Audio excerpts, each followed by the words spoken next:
भक्तों की भीड़, मीलों का सफर तय करके आते हजारों श्रद्धालु और श्रद्धा से झुके शीश। ये नजारा है रामदेवरा का। बाबा रामदेव ने अपने 33 वर्षों के जीवन काल में जो कर दिखाया वो सैकड़ों वर्षों में नहीं हो पाया। रामदेव जी राजस्थान के प्रमुख देवता है और सारे देश में उनकी विशेष मान्यता है।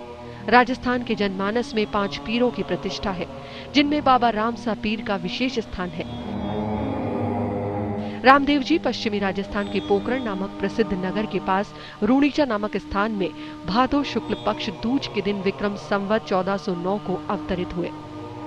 बाबा रामदेव तोमर वंशीय राजपूत थे और रूणीचा के शासक अजमल जी उनके पिता।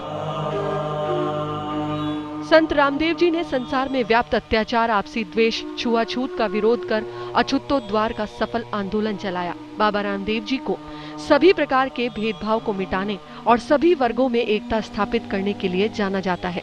बाबा रामदेव जी को हिंदू मुस्लिम एकता का प्रतीक कहा जाता है। जहां वो हिंदुओं के देव है, तो मुस्लिम भाइयों के लिए रामसा पीर। मुस्लिम भक्त बाबा को रामसा पीर कहकर पुकारते हैं। बाबा रामदेव ने छुआछूत के खिलाफ काम करके सिर्फ दलितों का पक्ष ही नहीं लिया, बल्कि उन्होंने दलित समाज की सेवा भी की। पौराणिक कथाओं के अनुसार डालीबाई नाम की एक दलित कन्या को उन्होंने अपने घर बहन बेटी की तरह रखकर पालन पोषण भी किया। उनके इसी तरह के कामों ने जनमानस को दलितों के प्रति समभाव और हिंदू मुस्लिम एकता स्थापित करने की प्रेरणा दी।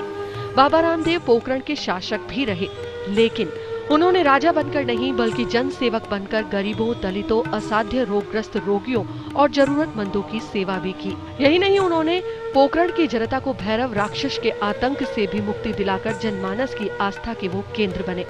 बाबा रामदेव ने अपने जीवन काल के दौरान और समाधि लेने के बाद कई चमत्कार दिखाए, जिन्हें लोग भाषा में पर्चा देना कहते हैं। राजस्थानी इतिहास और लोक कथाओं में बाबा द्वारा दिए गए ढेर सारे पर्चों का जिक्र है। ऐसा माना जाता है कि रामदेव भक्तों की सभी मनोकामनाएं पूर्ण करते हैं।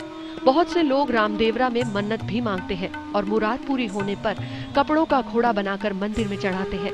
आखिर जन जन की सेवा के साथ सभी को एकता की सीख देते हुए बाबा रामदेव ने भाद्रपद शुक्ल एकादशी विक्रम संवत 1442 को जीवित समाधि ले ली।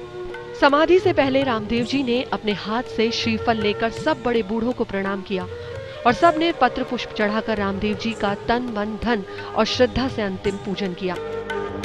रामदेव जी ने समाधि में खड़े होकर सभी से अंतिम उपदेश के रूप में कहा, प्रति माह की शुक्ल पक्ष की दूज को पूजा पाठ भजन कीर्तन करके पर्वोत्सव मनाना, रात्रि जागरण करना, प्रतिवर्ष मेरे जन्मोत्सव के उपलक्ष्य में और ध्यान समाधि होने की स्मृति में मेरे समाधि स्तर पर मेला लगेगा। मेरे समाधि पूजन में भ्रांति और भेदभाव मत रखना। संत रामदेव की यही सीख है कि आज भी यहाँ सभी धर्म जाति के लोग आपसी मतभेद और ऊंच नीच का भाव भुलाकर उन्हें नमन करते हैं। संत रामदेव जी ने आज कहीं रामसा पीर तो कहीं रामदेव बनकर लोगों को एक दूसरे से जोड़ रखा है।